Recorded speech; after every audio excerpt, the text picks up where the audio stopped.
오늘 우리에게 주시는 하나님 말씀은 사사기 19장 1절에서 15절 말씀입니다. 이스라엘에 왕이 없을 그때에 에브라임 산지 구석에 거류하는 어떤 레위 사람이 유다 베들레헴에서 첩을 맞이하였더니 그 첩이 행음하고 남편을 떠나 유다 베들레헴 그의 아버지의 집에 돌아가서 거기서 넉 달 동안을 지내매 그의 남편이 그 여자에게 다정하게 말하고 그를 데려오고자 하여 하인 한 사람과 나귀 2마리를 데리고 그에게로 가매 여자가 그를 인도하여 아버지의 집에 들어가니 그 여자의 아버지가 그를 보고 기뻐하니라. 그의 장인 곧 그 여자의 아버지가 그를 머물게 하매 그가 3일 동안 그와 함께 머물며 먹고 마시며 거기서 유숙하다가 넷째 날 아침에 일찍이 일어나 떠나고자 하매 그 여자의 아버지가 그의 사위에게 이르되 떡을 조금 먹고 그대의 기력을 돋운 후에 그대의 길을 가라 하니라.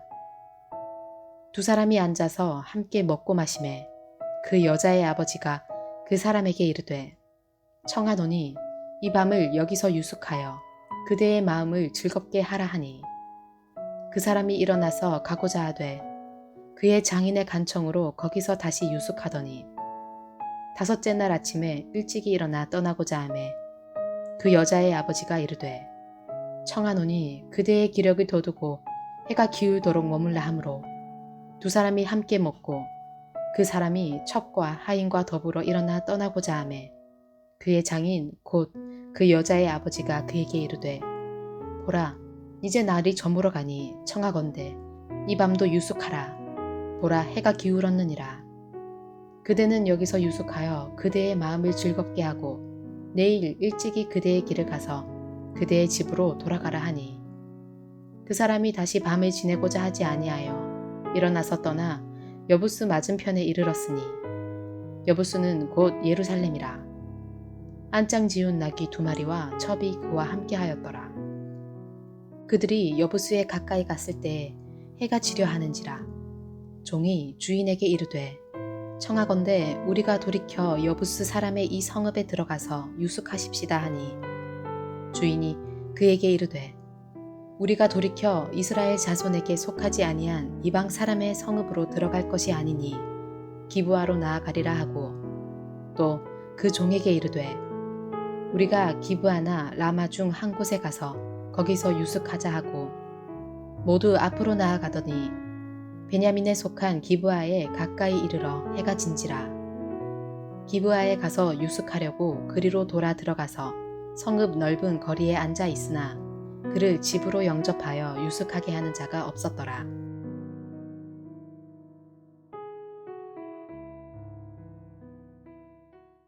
사사기서는 1장부터 16장까지 12명의 사사들의 이야기를 기록한 다음에 17장부터 마지막 21장까지는 그 당시 이스라엘 백성들이 얼마나 타락하고 잘못된 삶을 살았는지를 기록하고 있습니다. 자주 언급되는 말이 이스라엘에 왕이 없으므로 사람들이 자기의 소견에 옳은 대로 행했다라는 문장입니다. 오늘 본문을 시작하면서 그 문장이 반복됩니다. 19장 1절을 보겠습니다. 이스라엘에 왕이 없을 그때에 에브라임 산지 구석에 거류하는 어떤 레위 사람이 유다 베들레헴에서 첩을 맞이하였더니 이스라엘의 역사는 사사시대를 거친 후에 왕정시대로 들어갑니다. 그렇다면 이스라엘이 이토록 타락하고 잘못된 길을 걷는 것이 그들이 아직 왕정시대로 들어가지 못해서라고 말씀하는 것인가? 여기서 왕은 인간 왕을 말하는 것이 아니라 이스라엘의 진정한 왕이신 하나님을 가리키는 것이었습니다. 하나님은 당신의 백성을 다스리는 왕이 되기를 원하셨습니다. 훗날의 이스라엘 백성은 사무엘에게 우리도 다른 나라와 같이 왕이 필요하다라고 요구합니다. 이스라엘의 마지막 사사였던 사무엘에게 왕을 달라는 이스라엘의 요구는 사무엘의 마음을 참으로 아프게 하는 말이었습니다. 그런데 그때 하나님께서는 사무엘을 위로하시기를 저들이 너를 버리는 것이 아니라 나를 버리고 있는 것이다 라고 하셨습니다.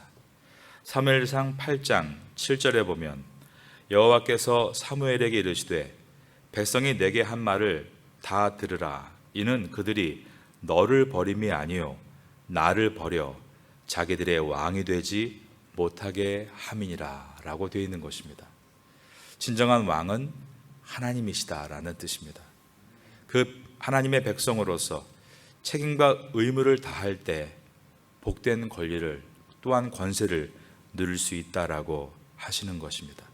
여러분은 하나님의 참된 백성으로 하나님의 말씀을 따라 여러분에게 맡겨진 책임과 의무를 다하시고 그 결과로 하나님의 축복 가운데 복된 삶을 살아갈 수 있게 되기를 주님의 이름으로 축원합니다. 이스라엘의 왕이 없을 그때에, 즉 이스라엘 백성들이 하나님의 통치하심을 따라 살지 않고 자기 소견에 옳은 대로 방종하며 살아간 결과가 어떻게 나타났는가?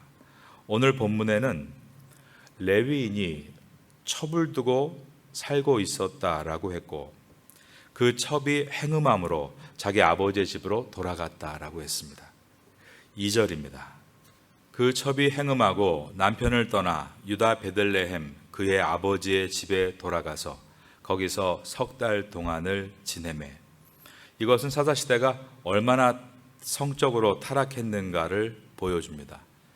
첩을 두는 것이 얼마나 자연스러웠는지 거룩한 삶을 본으로 보여야 할 레위인이 첩을 두고 있는 것이었습니다. 하나님과의 관계가 온전하게 세워지지 못하면 인간 관계도 파괴되고 자기 소견에 옳은 대로 악한 길을 가게 되는 것입니다. 한 남편과 아내로 살아야 할 부부 관계가 모두 깨지고 말았습니다.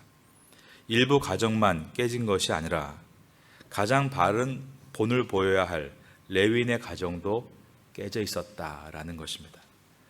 레위인이 본부인 외에 첩을 두고 있는데 이 첩이 또 다른 남자와 눈이 맞아 행음을 했다는 것입니다.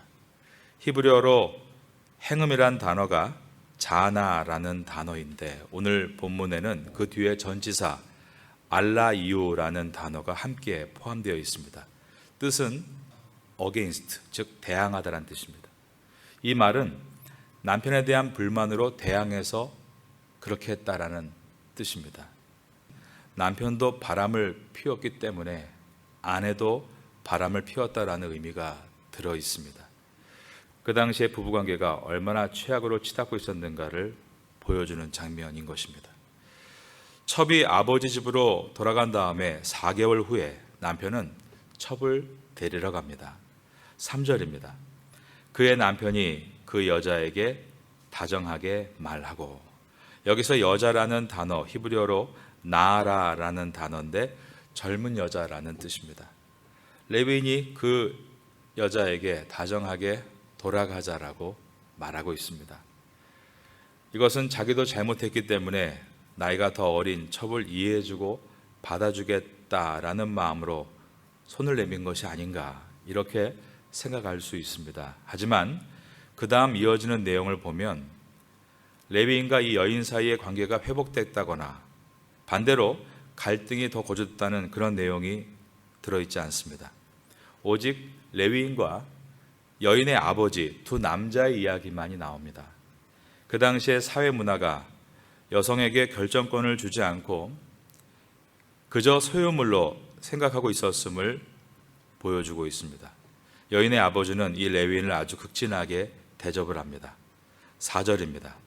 그의 장인 곧 그 여자의 아버지가 그를 머물게 하며 그가 3일 동안 그와 함께 머물며 먹고 마시며 거기서 유숙하다가 3일 동안 환대한 것은 상대방을 손님으로 정중하게 대했다는 뜻입니다.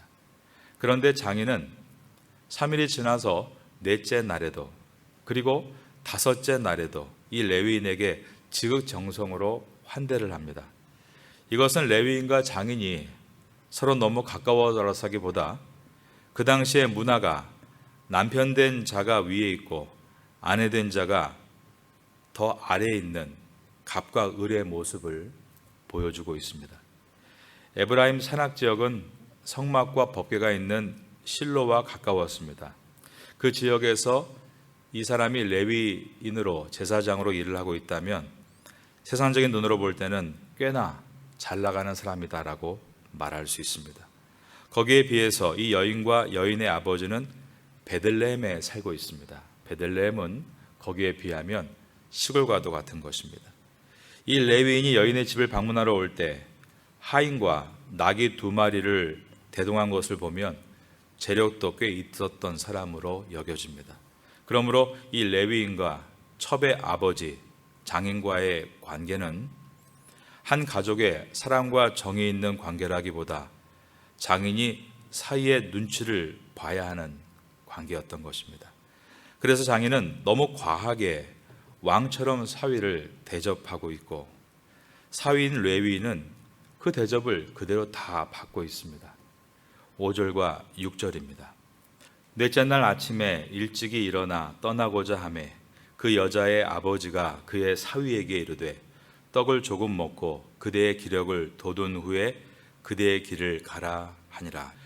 2 사람이 앉아서 함께 먹고 마시매 그 여자의 아버지가 그 사람에게 이르되 청하노니 이 밤을 여기서 유숙하여 그대의 마음을 즐겁게 하라 하니, 여기서 마음을 즐겁게 하라라는 이 표현은 사사기 16장에서 블레셋 사람들이 삼손을 잡은 것에 기뻐하며 잔치를 벌일 때 썼던 단어였습니다.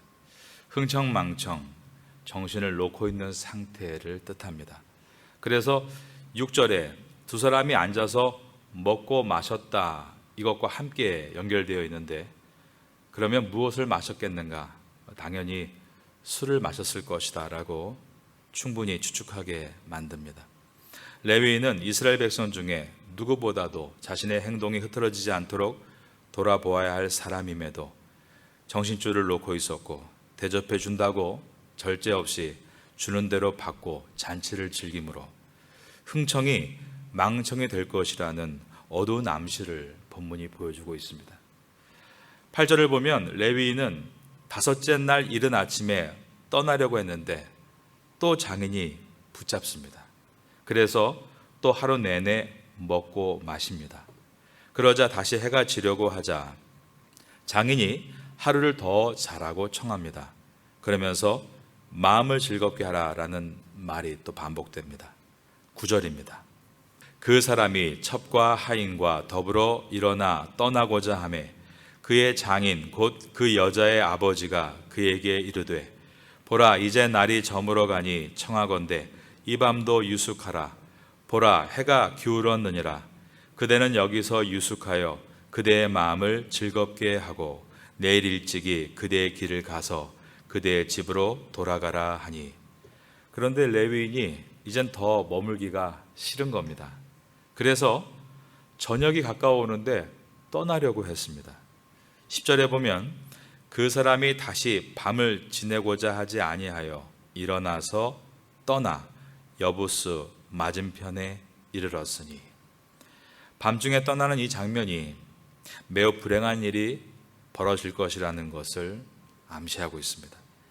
이 레위인과 처는 그 밤에 어떤 일을 만나게 될까? 매우 불길한 예감을 읽는 우리에게 주는 것입니다. 베들레헴을 떠나 예루살렘까지 도보로 1시간 반 거리인데 예루살렘에 도착하자 결국 해가 지려 하고 있었습니다. 그래서 하룻밤 유숙할 곳을 찾아야 되는데 이 레위인은 예루살렘에는 머물려고 하지 않았습니다. 그 당시 예루살렘은 여부스 족속의 땅이었기 때문입니다. 11절과 12절입니다. 그들이 여부스에 가까이 갔을 때에 해가 지려 하는지라 종이 주인에게 이르되 청하건대 우리가 돌이켜 여부스 사람의 이 성읍에 들어가서 유숙하십시다 하니, 주인이 그에게 이르되 우리가 돌이켜 이스라엘 자손에게 속하지 아니한 이방 사람의 성읍으로 들어갈 것이 아니니 기브아로 나아가리라 하고, 레위인은 이방인들인 여부스 사람의 마을에서 하룻밤을 머물다가 무슨 봉변을 당할지 모른다고 생각했습니다. 그래서 같은 이스라엘 사람들이 살고 있는 그곳에서 가까운 기브아나 라마 둘 중에 한 곳에서 유숙하겠다라고 계획합니다. 13절입니다. 또 그 종에게 이르되 우리가 기브아나 라마 중 한 곳에 가서 거기서 유숙하자 하고, 레위인과 함께한 식솔들은 그날 밤 기브아에서 묵게 되는데, 기브아는 베냐민 지파의 땅이었습니다. 14절입니다. 모두 앞으로 나아가더니 베냐민에 속한 기브아에 가까이 이르러 해가 진지라. 그런데 자신이 같은 이스라엘 사람이고 레위인이었음에도 자신을 영접해 준 사람이 한 사람도 없었다는 것입니다. 15절입니다.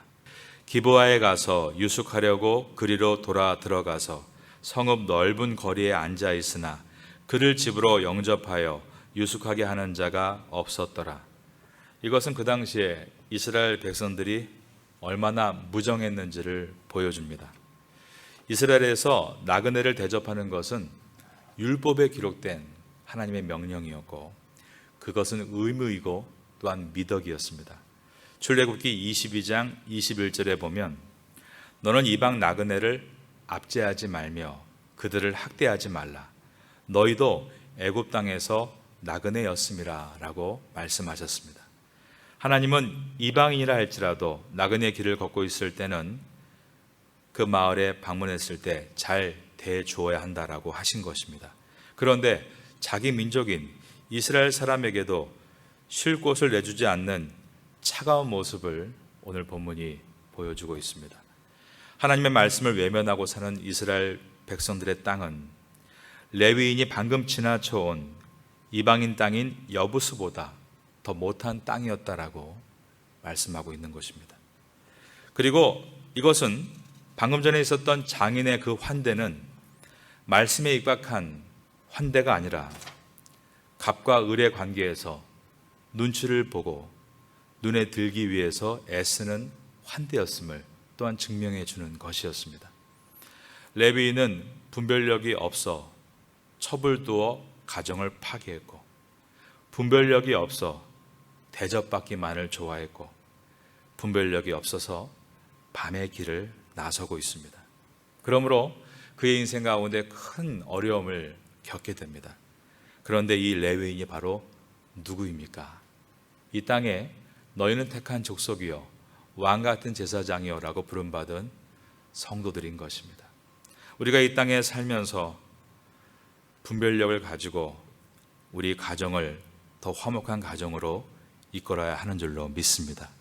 대접받기를 좋아하지 말고 대접하는 것에 힘쓰고, 눈치를 보거나 이익관계로 사람을 대하지 말고 그리스도의 사랑으로 대하는 우리가 되어야 될 줄로 믿습니다. 시간을 미루다가 밤에 출발하는 그러한 무분별한 사람이 아니라 하나님께 오늘 이 새벽에도 우리의 할 일을 여쭙고 타이밍을 놓치지 않고 상황을 분별하여 일할 수 있는 귀한 화요일 될 수 있기를 마지막으로 예수님의 이름으로 축원합니다.